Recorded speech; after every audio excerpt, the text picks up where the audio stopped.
All right, guys, let's take a closer look at roots, stems, and leaf structure in this lecture. When we're finished, we want to be able to describe a little bit better the two types of root systems. We want to be able to describe the shoot system.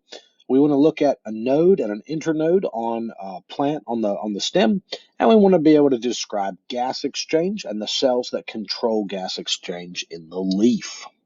So let's look a little closer at the plant structure that we talked about in the last lecture. The plant can be divided into two main parts, the root system, which is below ground, and the shoot system, which is the part of the plant that we see that sticks up above the ground.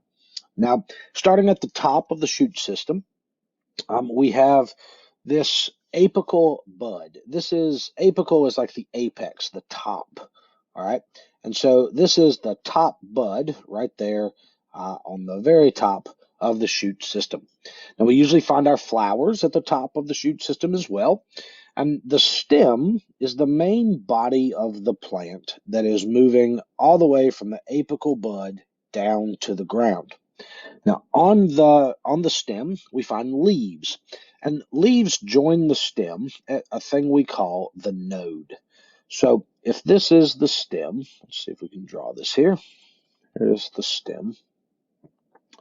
The point right there is called the node, and that's where our leaf is going to stem from, right?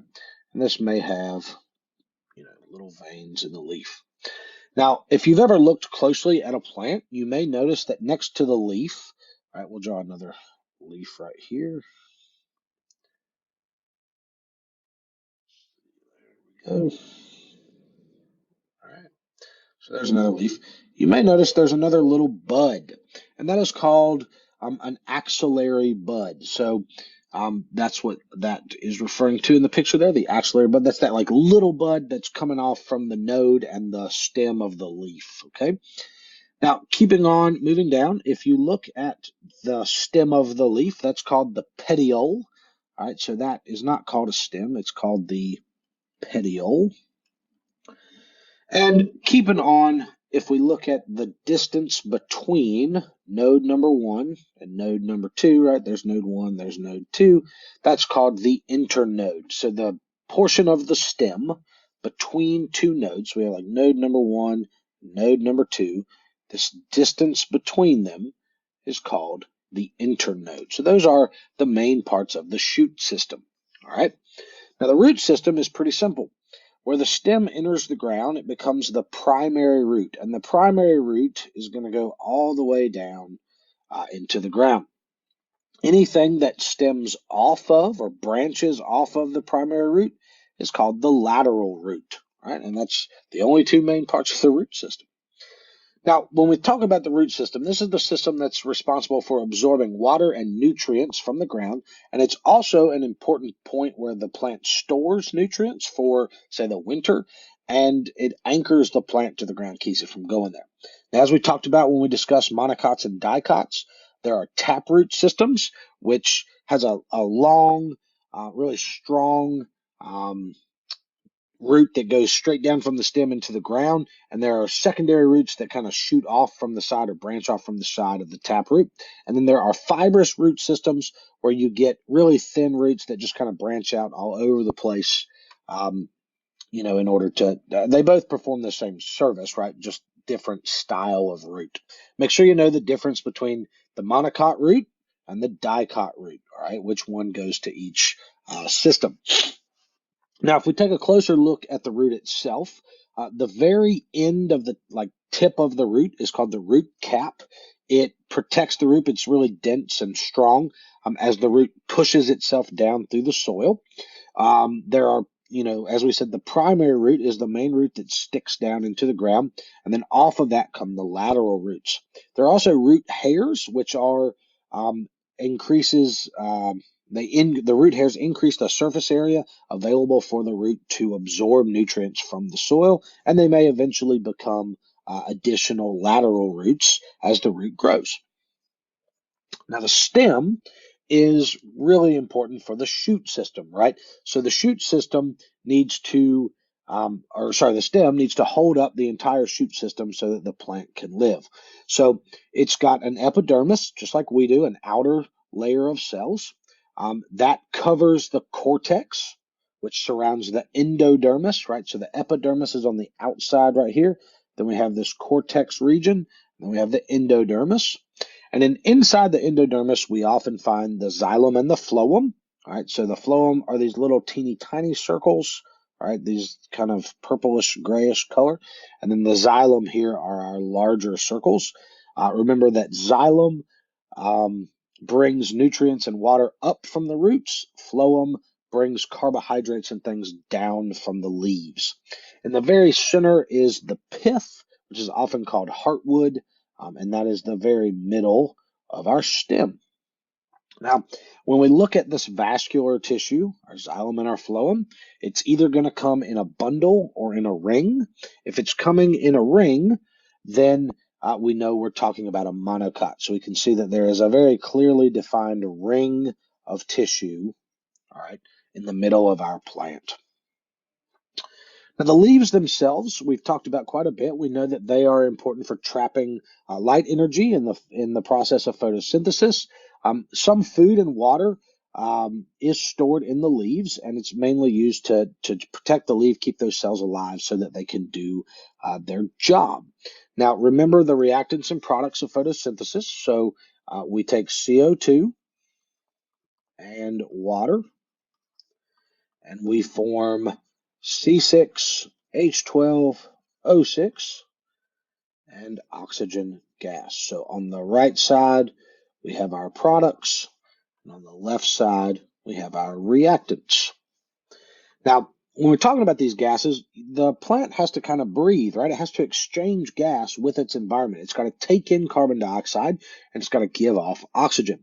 And so let's take a little closer look at our leaf structure. Let's kind of do a cutaway of the leaf and look at the parts. Now, I know that we talked about this already when we did photosynthesis, so hopefully this is a review. But the outermost layer of the leaf is called the cuticle. It is waxy. That's very important. It prevents the leaf from drying out. It protects the leaves, keeps the water in the cells inside the leaf, and doesn't let them kind of evaporate away because wax is obviously nonpolar. It's a lipid, and lipids and waters aren't the best of friends. Now, underneath the upper epidermis, which is obviously a very thin layer, and it needs to be thin so light can penetrate it, we have the mesophyll. Meso means middle, all right? So it's the middle layer of cells, and the mesophyll is where our photosynthesis is going to occur.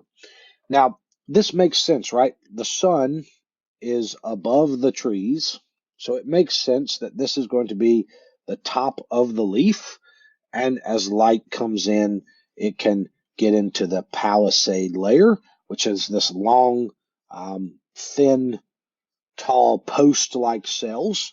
Okay, and then you also have the spongy layer right here, which has all this air gap. So we have places for gas to be exchanged. Now, on the bottom of the leaf, the lower epidermis, we have our stomata. And the stomata are important. Let me move myself out of the way, because this is where our CO2 enters the leaf, and it's also where O2 can leave. So O2 leaves. And if we look at it from a slightly different perspective, right, we flip it up and look straight through it. This is what we're talking about. So light's going to come in from the top. You're going to have your palisade mesophyll and your spongy mesophyll. This is where our photosynthesis happens. And then our gas exchange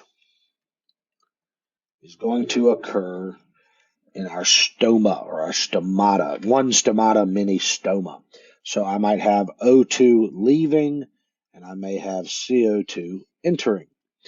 Now, the stomata are pretty interesting because they have what's called a guard cell around them, and those cells can open or close in order to prevent gas from coming in. Each plant has a slightly different method by which they do this, but for the most part, gas exchange occurs at nighttime. That's a better time where it's less hot, right? It's cooler, less hot, it's cooler.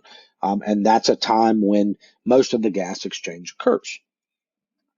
Now, just keep in mind something about water real quick, because we're going to talk about transpiration to wrap this up. So remember that water is polar. Okay, it's cohesive, which allows it to stick to itself, and it's adhesive, which allows water to stick to other molecules. Okay, no, that's other molecules, right? Not other water molecules, other molecules like anything other than water. And when you put cohesion and adhesion together, you get something which we call capillary action. Now, usually we see capillary action in the lab. We'll do a little lab that demonstrates that. So when you were in middle school, you probably did this though. They may have taken some celery and stuck it down in water that had food coloring in it, and after a while you could see like the red food coloring moving up through the celery, because celery is a vascular plant, has tiny little tubes, and capillary action allows water to climb a tube all on its own. Now, water is obviously extremely important to a plant. It's important that the water that's gathered by the roots is able to be transported through the body of the plant, or the stem of the plant, to the leaves.